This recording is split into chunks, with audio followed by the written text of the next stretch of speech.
And yung potential future mo, guys, meron kang pagsisisihan in in the future na parang sacrifices ito, mga kapiksi.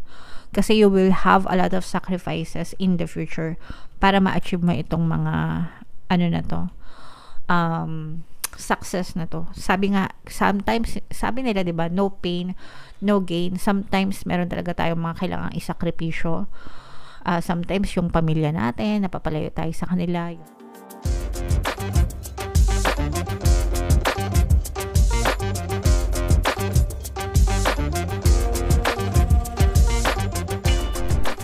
Hello guys, hello Scorpio, welcome back to Pinay Pixie Tarot.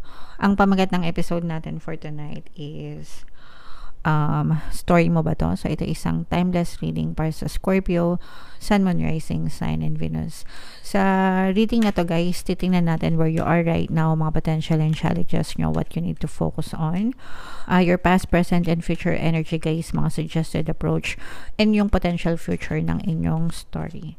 So, shuffle ko to guys, hanapin ko yung energy ng Scorpio.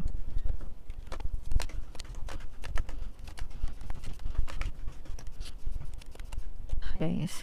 So, Scorpio, kayo ay nirepresent ng King of Cups sa ating spread. Ito yung combination ng positive and negative energy, mga kapiksi. General reading lang. Pwede mag-resonate, pwede hindi. Comment down below, guys, if feeling nyo naka-resonate kayo sa mga messages para sa inyo. So, where you are right now, mga kapiksi, you're beginning a new journey, no? You are starting a new journey. For some of you, pwedeng nagre-reset kayo, clean slate, ganyan, ng buhay nyo. Pwedeng merong bagong chapter kayo na sinisimulan. Graduate na kayo sa old chapter and now you're flipping a new page para mag-start ng bagong chapter sa buhay nyo, mga kapiksi. So, clean slate ito guys. For some of you, parang you are taking risks, no? Ibig sabihin, sumusugal kayo. Hindi yung literal na gambling na sugal guys, pero sumusugal kayo sa buhay. Nakikipagsapalaran, kumbaga. Okay? Meron kayong pakikipagsapalaran na ginagawa right now, Scorpio. Yung potential and challenge, this is more on challenge guys, because this is not an easy ride. For some of you, pwedeng may nagpapahirap sa inyo. For some of you, pwedeng kalooban nyo to, no? Parang nahihirapan yung kalooban nyo. And then for some of you naman, parang literal na meron talagang ibang tao na nagpapahirap sa inyo, mga kapiksi. Okay? So this is your biggest challenge, especially kung baguhan pa lang kayo, newbie pa lang kayo, ganyan. Wala pa kayo masyadong alam, medyo ignorante, or lack of experience, ganyan. So yung iba medyo panghihinaan ng loob, ganyan-ganyan. Pero tingnan natin how this story will unfold for you guys. What you need to focus on is yung family nyo, mga kapiksi. If may mga pamilya kayo, sila yung gawin yung source of inspiration. You have to find the happiness within.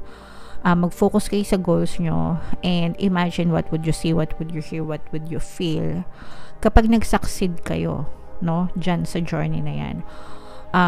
Given na yon na may mga times talaga na sometimes may hirapan ka, may mga roadblocks, hindi mo control, no, kung ano yung nasa paligid mo, kung sila yung mga tao, kung anong gagawin nila sa'yo.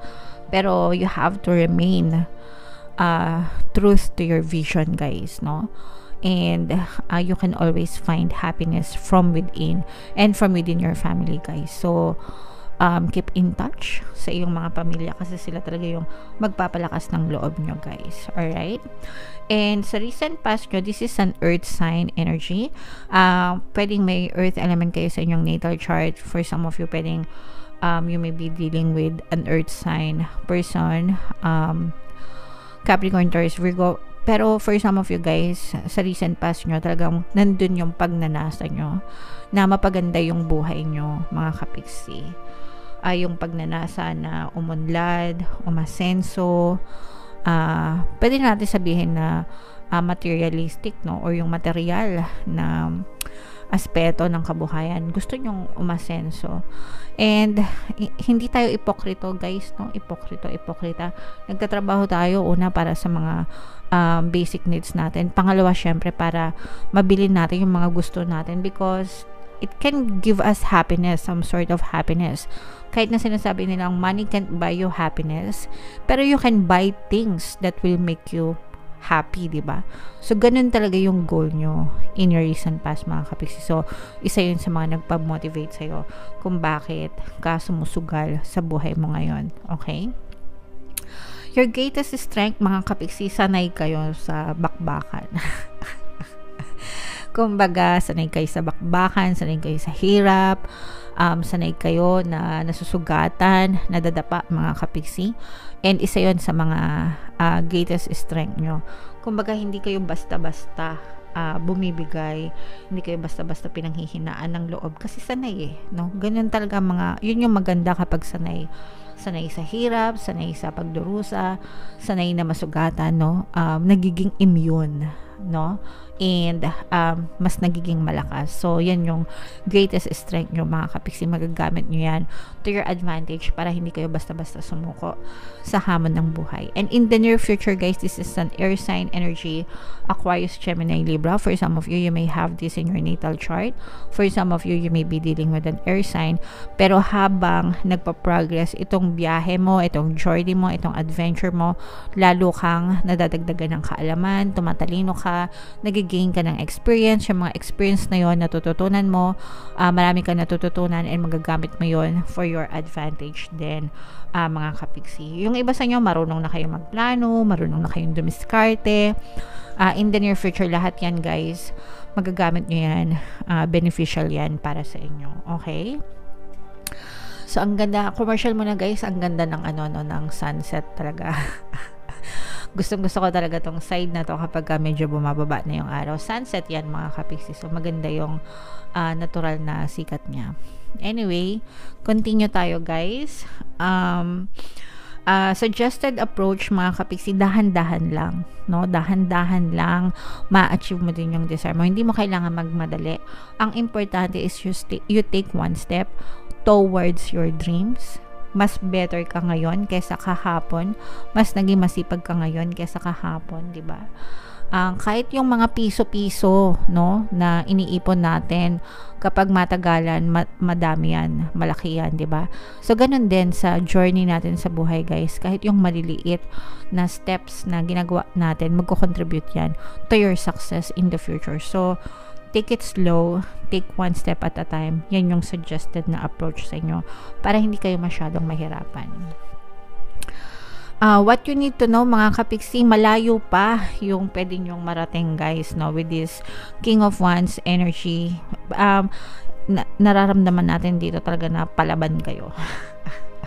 Hindi talaga kayo susuko. This is a fire sign energy, Aries, Leo, Sagittarius. Again, for some of you, you may be dealing with a fire sign. For some of you, pwedeng meron kayong fire element sa inyong natal chart. Pero this is your energy na palaban, walang sukuan, walang tulugan, ganyan. Hindi, wag naman ganun. Pero walang sukuan talaga. So, go, push lang, mga kapiksi. Alright? And then, your hopes and fears. This is more on hopes, guys. Talaga magle-level up kayo, no? As in, dahil nga, yun yung kumbaga parang nakikipagsapalaran ka right now para umunlad at umasenso ka, and dadating ka dyan sa stage na yan in your future, guys. Okay? So, wag kayong mawala ng pag-asa. Hindi siya madali sa simula. Nothing is ever easy sa simula, guys. Nung mga baby ba kayo, madali bang maglakad? Di ba hindi? Nung mga baby ba kayo, madali bang dumapa? Di ba hindi? Pero ngayon, easy peasy na lang. So, imaginein mo, baby ka pa lang ngayon. Lahat mahirap para sa'yo for now. Pero dadating ka dun sa time na expert ka na. Okay?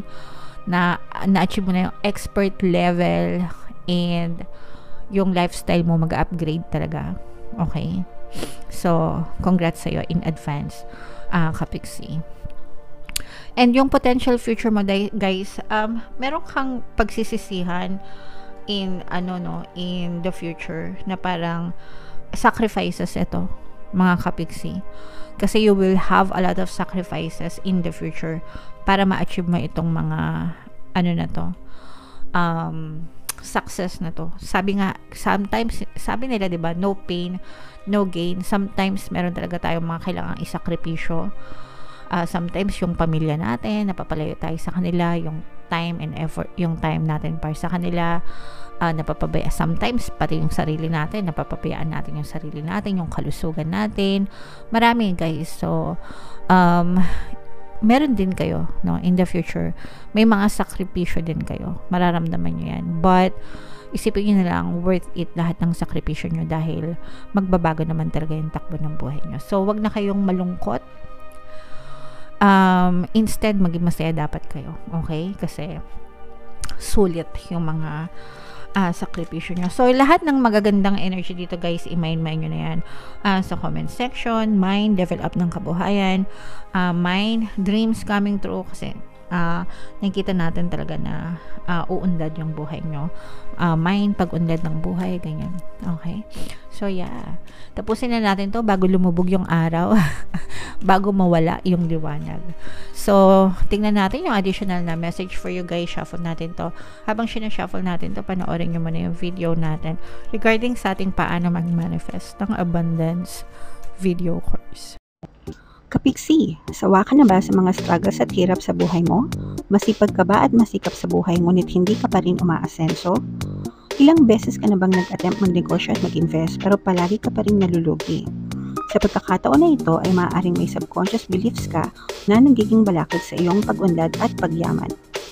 Introducing, paano mag-manifest ng abundance video course.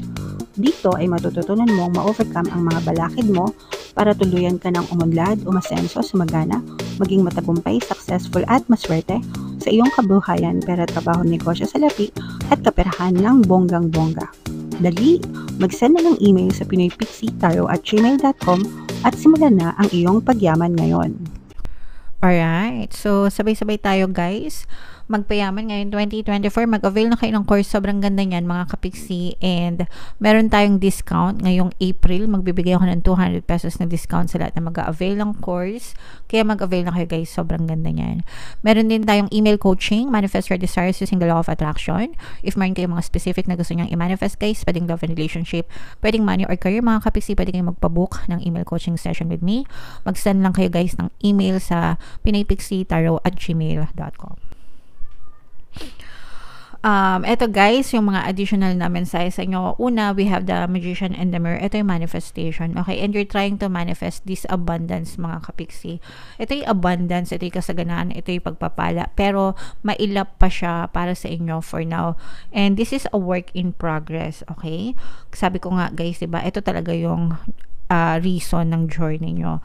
Kung ba't kayo nakikipagsapalaran kasi gusto nyo talagang umunlad and umasenso. Right now, ang na-manifest nyo is yung lack of abundance pa, mga kapiksi. Ibig sabihin, hindi nyo pagganap na nararanasan itong mga kasaganaan nito, pero dadating yung time na kapag na-overcome nyo itong mga blocks na to, mga kapiksi, and nag-persist kayo, naging consistent kayo sa mga pagkilos and paggalaw nyo, guys, talagang mararanasan nyo rin itong abundance in the future. Magiging ganyan yan, guys. Okay? Pagka ganito, talagang mararamdaman mo, ito yung nagle-level up talaga yung kabuhayan mo, mga kapiksi, kasi talagang mananagana ka. Okay? So, ito, guys, i-mind nyo na yan. Mind manifestation, mind kasaganaan, mind blessings. Okay? And you have to be consistent and persistent, mga kapiksi, sa mga pagdadasal nyo, prayers and affirmations, sa mga pagkilos nyo, okay? Paggalaw sa inyong physical reality, and samahan ng positibong mental diet, no? Para talagang sumusuporta yung isip mo sa pagkilos mo, masuportahan yung desire mo, ma-manifest mo siya sa iyong physical reality. Okay? So, comment down below, Scorpio, if feeling nyo nakaresonate kayo dyan. Guys, ito yung ating mga pampaswerte subliminal. Pakinggan nyo para talagang umasenso kayo. And ito naman yung ating success stories ng paano mag-manifest ng abundance video course. Click here to subscribe, guys, and click here to join our membership program. Thank you for liking, sharing, and subscribing. And see you again next time. I love you all. Have a nice day. Bye-bye.